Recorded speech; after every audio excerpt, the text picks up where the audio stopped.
तयार आहे हरभऱ्याच्या पानाची भाजी.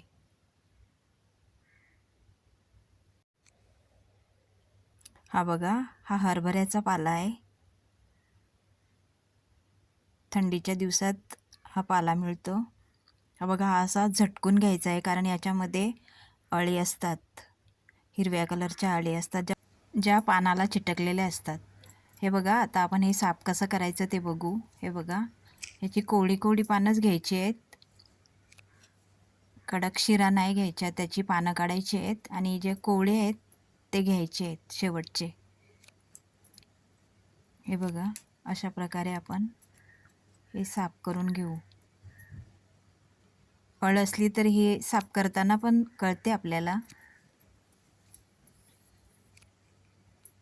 हे बघा, हे असा पाला हा काढून घ्यायचा आहे. ही कडक शिरा आहे, याचा पाला काढून घ्यायचा फक्त.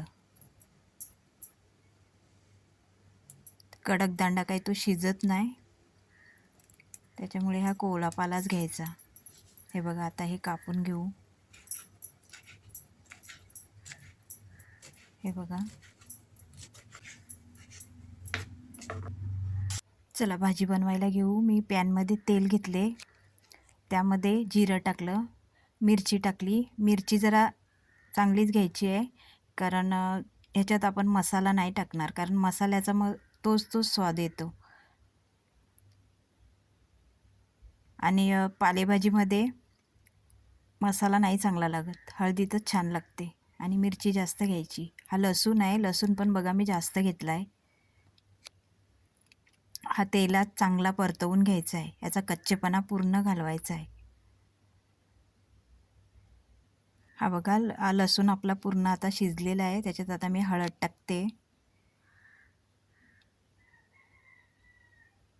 आता हा पाला धुवून निथळून चाळणीत ठेवलेला मी, तो आता याच्यात टाकला आहे. हा आता तेलावर थोडासा मारून घ्यायचा आहे.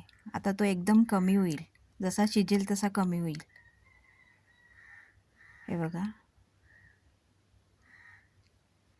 हा बघा किती कमी झाला. आता याच्यात मी मीठ टाकते.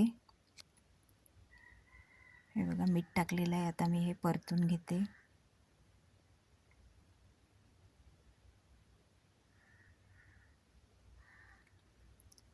आता याच्यात शेंगदाण्याचा कूट टाकते मी. आता झाकण देऊन शिजू थोडंसं.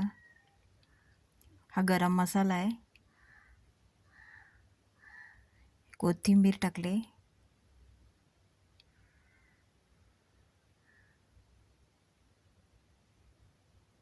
हे बघा, आता हे थोडंसं परतवून घेतलं की झाली तयार आपली